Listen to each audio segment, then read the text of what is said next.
What if I told you that some of the most powerful people in history continue to terrorize the living long after their death? That their graves have become epicenters of unexplained accidents, mysterious illnesses, and even death itself. Right now, somewhere in the world, a gravestone sits quietly under moonlight, surrounded by withered flowers and fearful whispers. Locals cross to the other side of the street rather than walk past it. They know the stories. They've seen what happens to those who dare disturb what should remain at rest. These aren't just urban legends or campfire tales. These are documented cases of graves so cursed, so dangerous, that they've altered the course of history itself. Welcome to a journey through the most terrifying resting places on Earth, where death is just the beginning of the nightmare.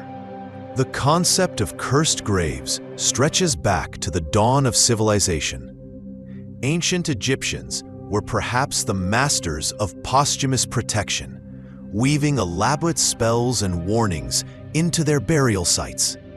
But they weren't alone. From the Celtic Druids to Chinese emperors, cultures across the world believed that the dead could reach beyond the grave to protect their eternal rest. What makes a grave truly cursed? Is it the power of belief, the weight of history, or something far more sinister? Some researchers suggest that certain locations hold an energy that transcends our understanding of the natural world. Others point to psychological factors, arguing that our own fears and expectations manifest the very horrors we dread. But when you examine the evidence, when you see the patterns of tragedy that follow these burial sites like shadows, you begin to wonder if perhaps our ancestors knew something we've forgotten. Maybe death isn't always the end. Maybe some spirits refuse to go quietly into that dark night. The ancient Egyptians inscribed warnings on their tombs for a reason. They spoke of guardians who would punish those who violated the sacred resting places of their pharaohs. Little did they know that thousands of years later, the world would witness the most famous curse in history unfold in the Valley of the Kings. November 26, 1922. British archaeologist Howard Carter peered through a small hole into a chamber that had been sealed for over 3,000 years. When asked what he could see, Carter famously replied, "Wonderful things." But wonderful quickly turned to terrible. The discovery of King Tutankhamun's tomb should have been the greatest archaeological triumph of the 20th century.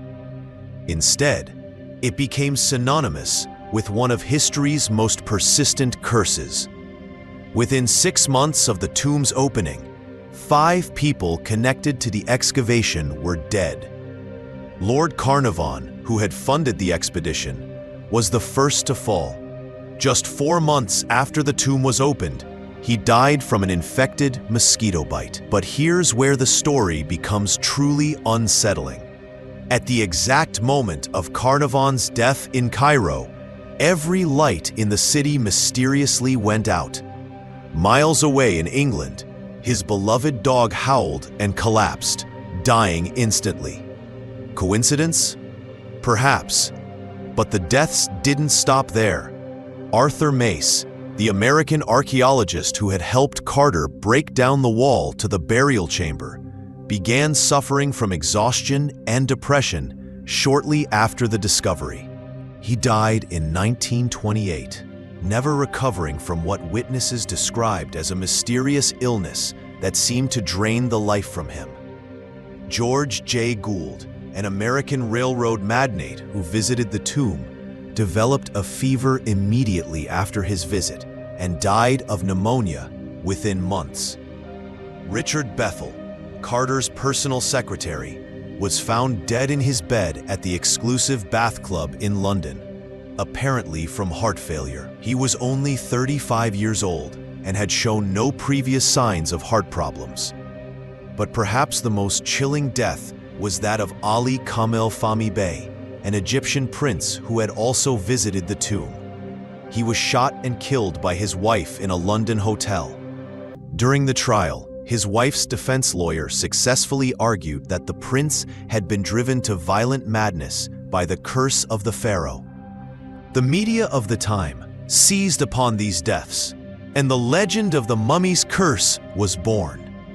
But what they didn't report were the smaller, stranger incidents that plagued everyone connected to the excavation. Workers at the dig site reported nightmares of being pursued by a golden figure with the head of a jackal. Visitors to the tomb consistently complained of feeling watched, of cold spots in the desert heat, and of whispered voices speaking in a language that predated Christ by a millennium. Even Howard Carter himself, despite publicly dismissing the curse as nonsense, was never quite the same after the discovery. Friends noted that he became increasingly paranoid and reclusive. He installed multiple locks on his doors and was known to check and recheck them throughout the night.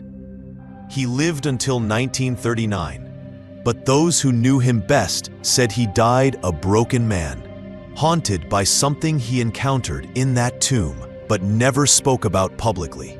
The Egyptian authorities, who had initially welcomed the international attention, began to worry about the curse's impact on tomb exploration. They quietly consulted with local spiritual leaders, many of whom confirmed what the archaeologists had discovered.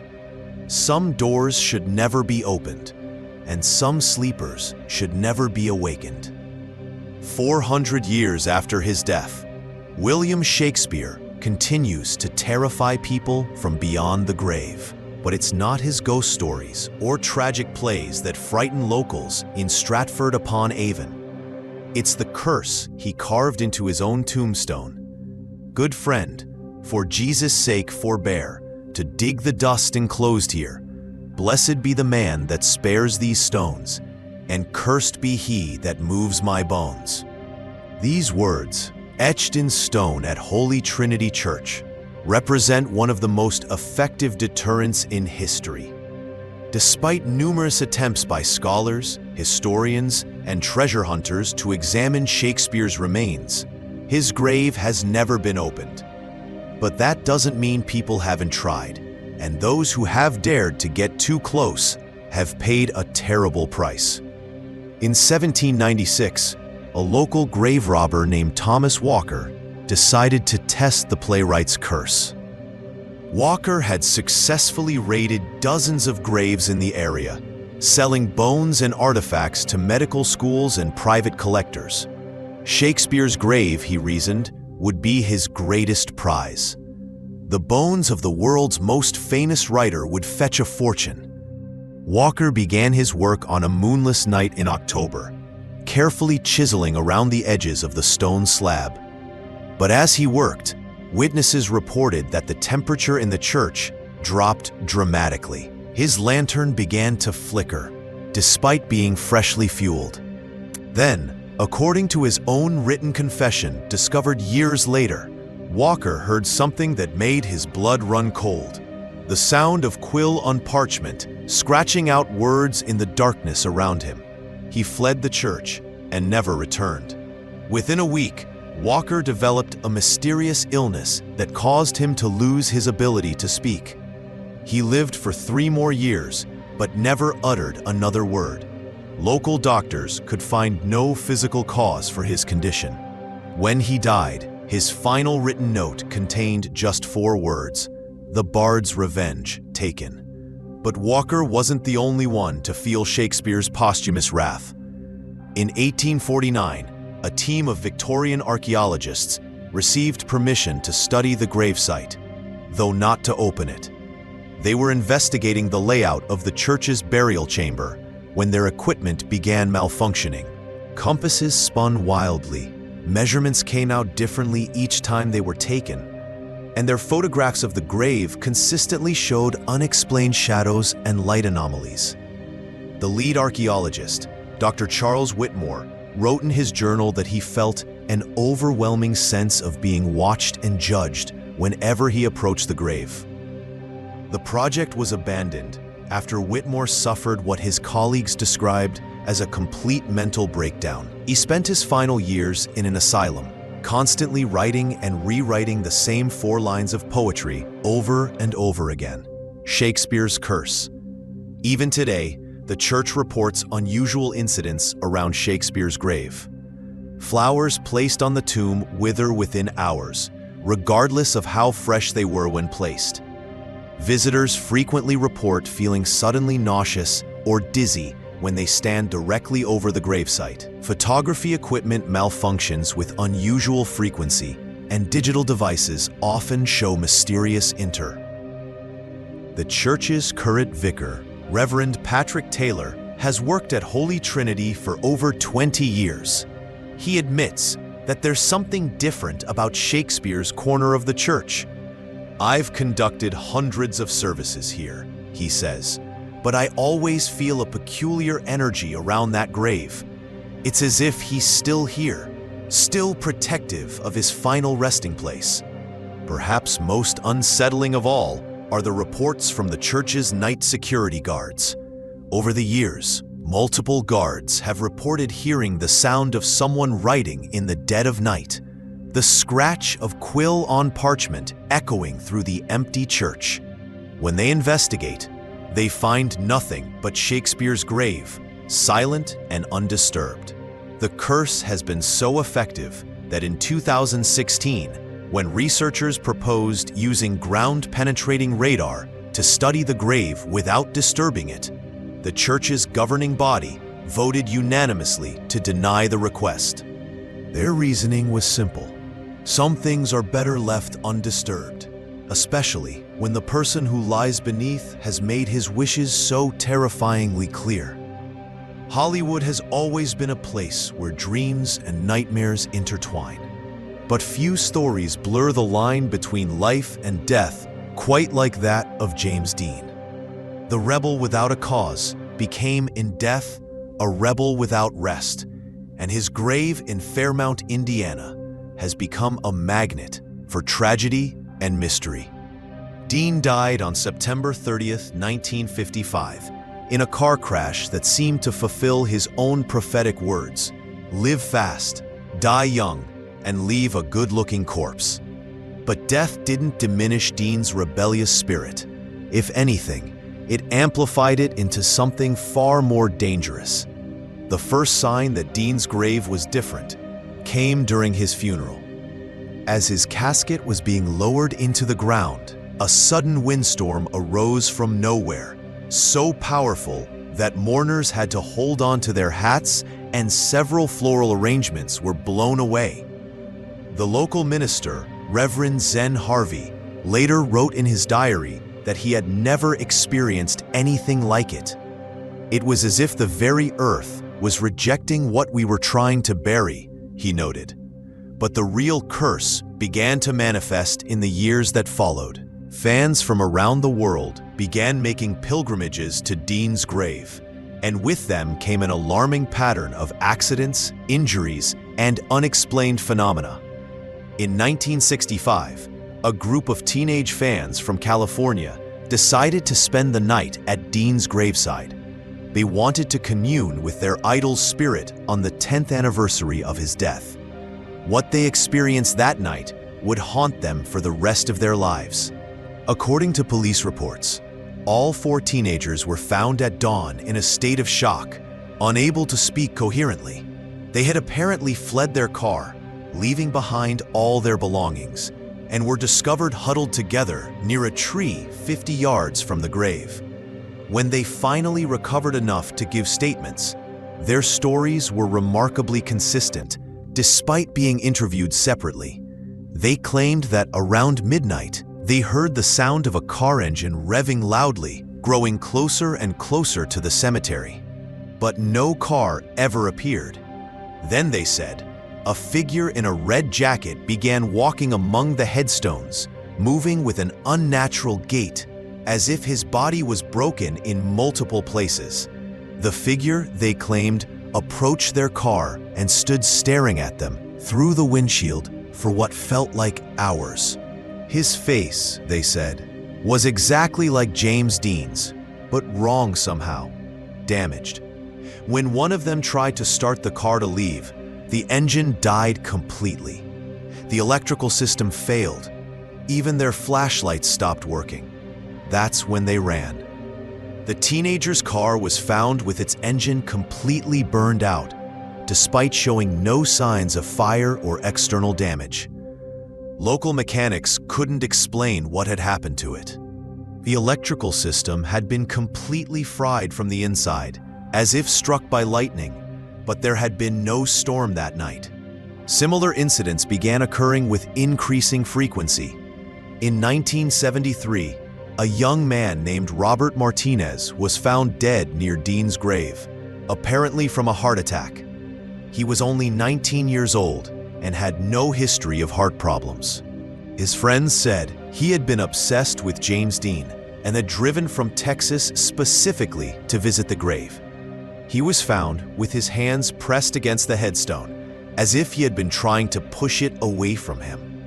The pattern of automotive failures around the cemetery became so common that local authorities began warning visitors to travel in groups and to ensure their vehicles were in perfect working order before visiting. But the warnings didn't stop the accidents.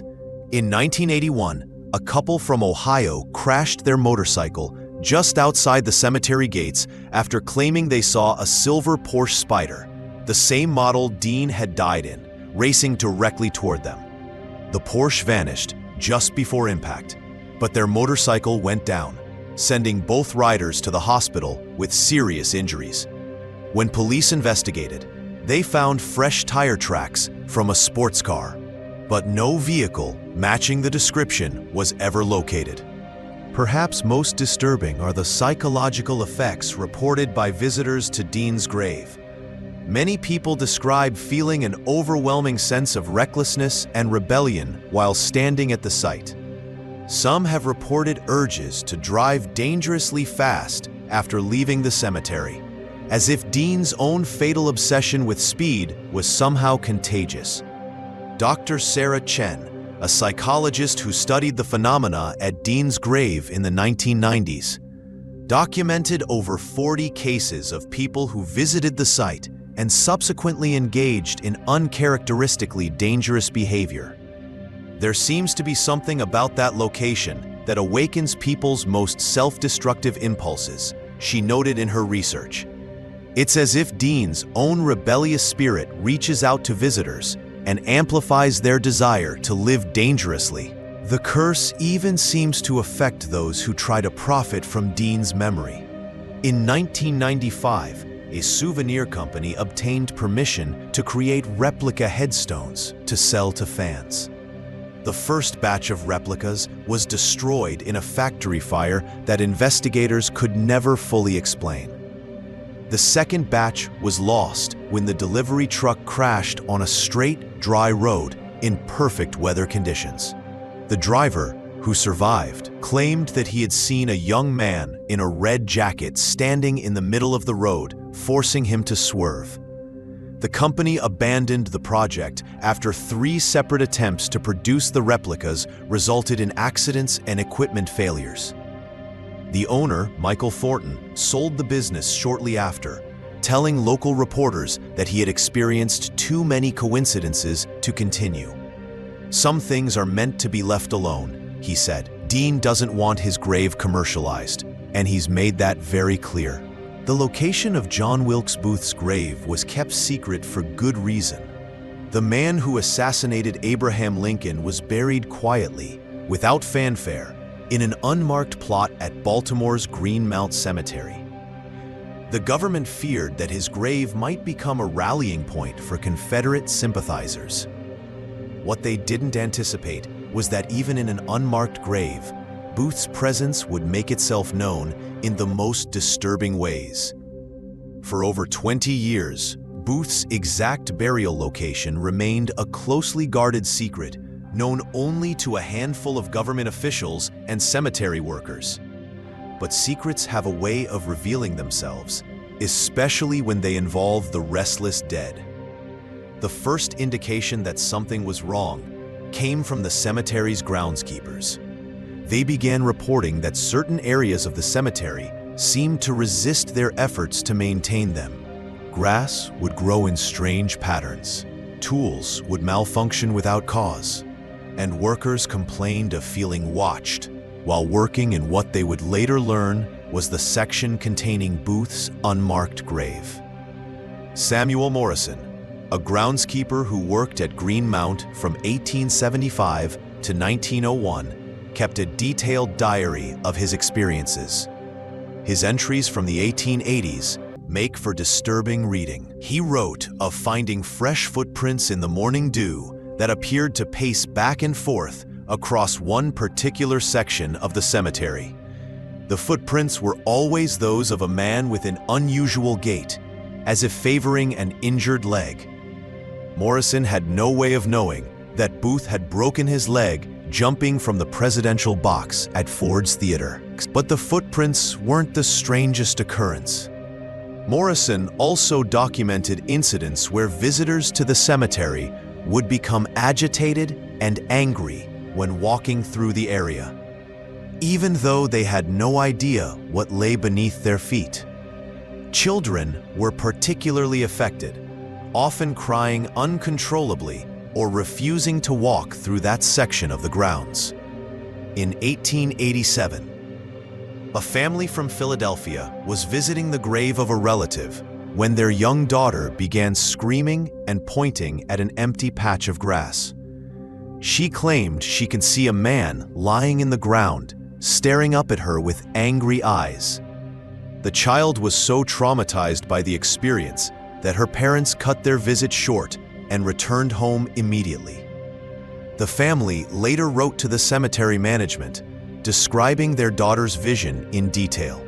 Her description of the man she claimed to see matched Booth's appearance perfectly, down to his distinctive mustache and the clothes he had been wearing when he died. The family had no way of knowing that they had been standing directly over the assassin's grave. As word of these incidents began to spread, despite the cemetery's efforts to keep them quiet, a pattern emerged. People visiting Green Mount would often leave feeling inexplicably angry or agitated after walking through certain areas. Some reported sudden, violent thoughts that were completely out of character for them. Others described feeling an overwhelming urge to hurt someone in authority. Dr. William Hayes, a local physician who documented these cases in the early 1900s, became convinced that there was some form of psychological contagion associated with specific locations in the cemetery. I have treated over 30 individuals who experienced sudden, violent mood changes after visiting Green Mount, he wrote.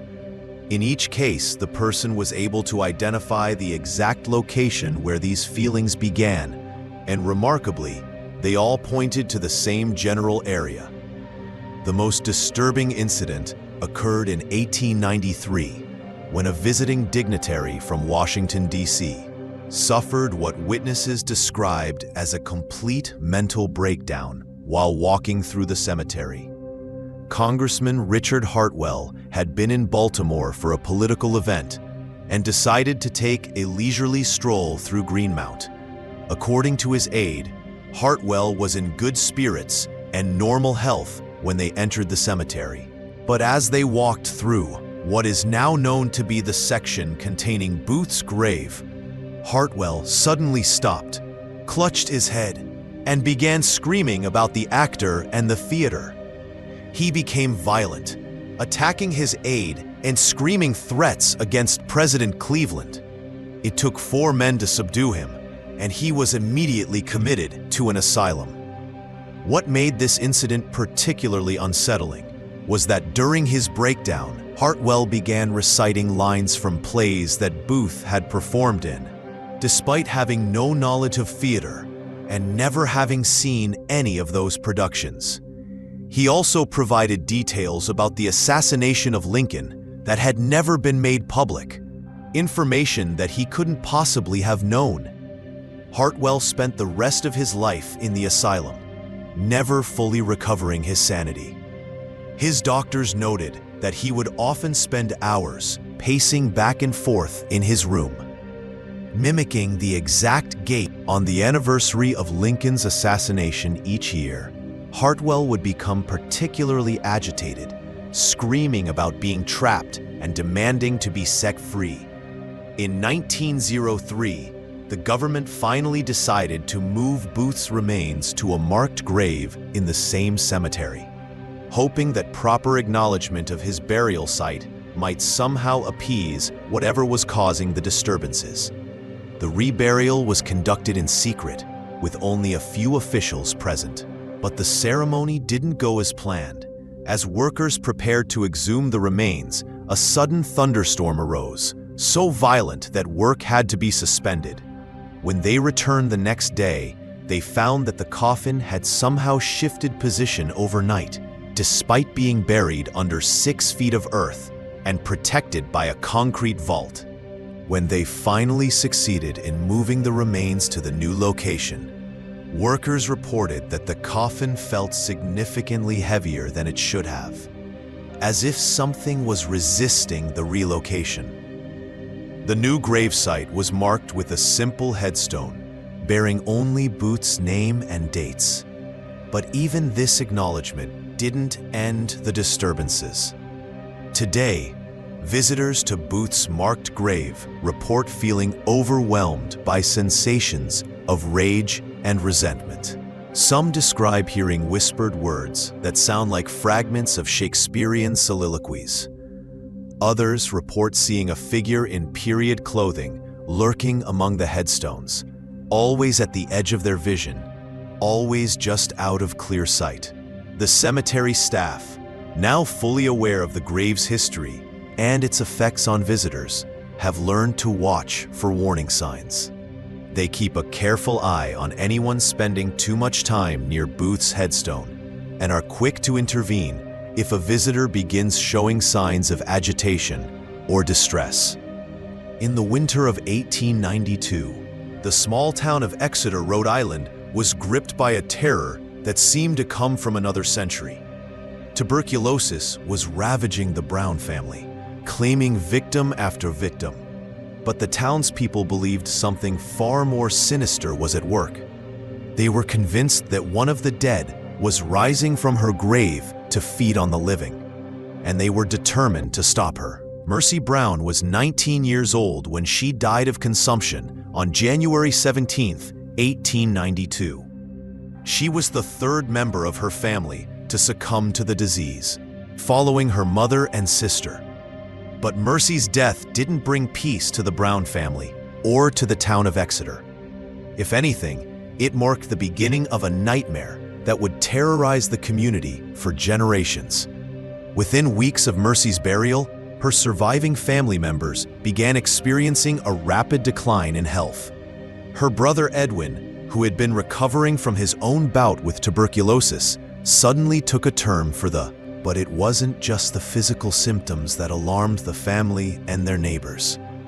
Edwin began having vivid, terrifying dreams in which Mercy visited him at night, sitting on his chest and making it difficult for him to breathe. The townspeople, steeped in old-world superstitions brought over from their European ancestors, began to whisper about the undead. They had heard the stories from their grandparents about vampires who rose from their graves to prey upon their living relatives. In their minds, Mercy Brown had become a vampire, and she was slowly draining the life from her surviving family members.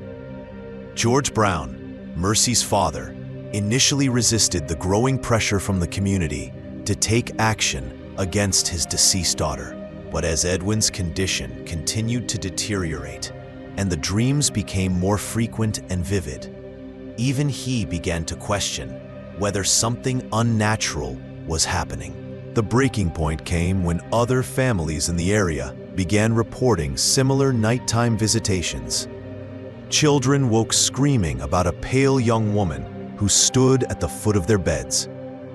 Adults described feeling a crushing weight on their chests in the middle of the night, accompanied by the sensation of cold breath on their faces. Dr. Harold Metcalf, the local physician, found himself treating an unusually high number of patients complaining of exhaustion, nightmares, and a general sense of being drained of energy. While he publicly maintained that these were symptoms of grief and the ongoing tuberculosis outbreak, his private notes reveal his growing concern about the psychological state of his patients. On March 17, 1892, exactly 2 months after Mercy's death, the townspeople had had enough. Led by Dr. Metcalf, and with the reluctant consent of George Brown, they decided to exhume Mercy's body and those of her mother and sister to look for signs of vampirism. The exhumation of the first 2 bodies revealed exactly what they expected: normal decomposition for bodies that had been buried for several years. But when they opened Mercy's coffin, what they found defied explanation and confirmed their worst fears. Despite having been buried in the frozen ground for 2 months, Mercy's body showed little signs of decay.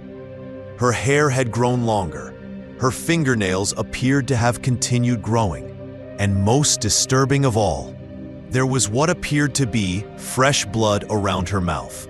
To the terrified crowd, this was absolute proof that Mercy Brown was indeed a vampire. Following the old European traditions, they removed Mercy's heart and burned it on a nearby rock. They then mixed the ashes with water and forced Edwin to drink the mixture, believing this would break the vampire's hold on him. The remaining organs were burned, and Mercy's body was reburied with additional precautions to prevent her from rising again. But the ritual didn't have the intended effect. Edwin died 2 months later, and the nighttime visitations didn't stop. In fact, they seemed to intensify. The townspeople realized with growing horror that their actions might have angered Mercy's spirit rather than appeasing it. Over the following decades, the area around Mercy Brown's grave became known as one of the most haunted locations in New England. The Chestnut Hill Cemetery, where she was reburied, became a place that locals avoided, especially after dark. Night watchmen hired to protect the cemetery reported seeing a young woman in a white dress wandering among the headstones. She would appear to be searching for something, moving from grave to grave with increasing agitation. When approached, she would vanish, but not before letting out a sound that witnesses described as a cross between a sigh and a scream. In 1912, a young couple was found unconscious near Mercy's grave after failing to return from an evening walk. When they regained consciousness, they told a story that chilled the entire community. They claimed that a pale young woman had approached them near the cemetery, begging them to help her find her heart. When they tried to back away, she became angry and seemed to grow larger and more menacing. Both had distinct marks on their necks that looked like bite wounds, though doctors couldn't explain how they had gotten them. The incidents continued throughout the 20th century. In 1953, a group of teenagers dared each other to spend the night in the cemetery on the anniversary of Mercy's exhumation. They were found the next morning, all suffering from severe anemia despite showing no signs of injury or blood loss. One of the teenagers, Patricia Mills, never fully recovered from the experience. She spent the rest of her life claiming that Mercy Brown visited her regularly, always asking for the return of her heart. Modern paranormal investigators have documented numerous anomalies around Mercy's grave. Electronic equipment malfunctions with unusual frequency. Photographs often show unexplained mists or shadows, and temperature readings fluctuate wildly without explanation. Many visitors report feeling suddenly weak or dizzy when approaching the gravesite. Perhaps most disturbing are the dreams that continue to plague residents of the area.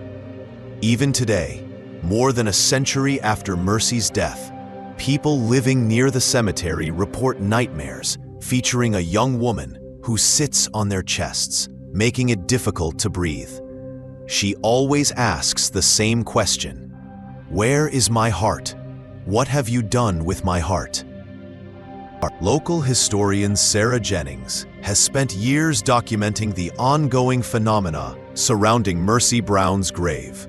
What happened in 1892 was a tragedy of fear and superstition, she says, but the effects of that fear continue to manifest in ways that can't be easily explained. Whether you believe in vampires or not, there's no denying that something unusual continues to happen around Mercy Brown's final resting place. As we've journeyed through these tales of cursed graves and restless spirits, you might wonder, is there any scientific explanation for these phenomena? Modern researchers have begun to explore the psychology and environmental factors that might contribute to these experiences. Dr. Michael Persinger's research into electromagnetic fields and their effects on the human brain suggests that certain locations might produce natural electromagnetic disturbances that can trigger hallucinations and feelings of unease. Old cemeteries, with their iron-rich soil from decomposing coffins and metal fixtures, could theoretically create such fields. The power of suggestion and collective belief also plays a significant role. When a location gains a reputation for being cursed or haunted, visitors arrive with heightened expectations and anxiety, making them more likely to interpret normal sounds, shadows, or physical sensations as supernatural encounters. But these explanations don't account for all the documented phenomena.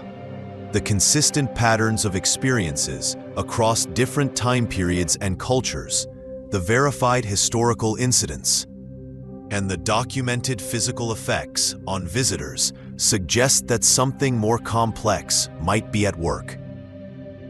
Whether these experiences are supernatural in nature or the result of psychological and environmental factors, one thing remains clear. These graves continue to affect people in profound and often disturbing ways. As we reach the end of our journey through history's most cursed graves, we're left with more questions than answers. Are these incidents the result of supernatural forces reaching beyond death? Or are they manifestations of our own deepest fears and beliefs made manifest? Perhaps the truth lies somewhere between the rational and the inexplicable. These graves serve as reminders that death is not always the end of influence, that some personalities are so powerful they seem to transcend the boundaries between life and death.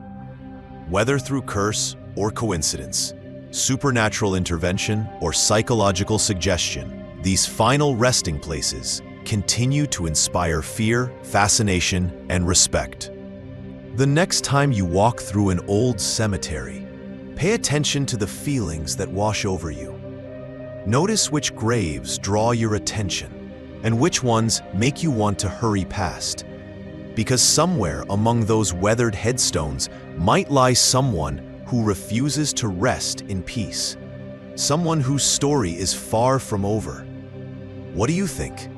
Are these curses real, or are they products of our own imagination? Have you ever experienced something unexplainable in a cemetery? The line between the living and the dead may be thinner than we'd like to believe. If you found these stories as chilling as I did, there are more mysteries waiting to be explored. The dead have so many secrets yet to reveal, and some of those secrets might be more terrifying than we can imagine.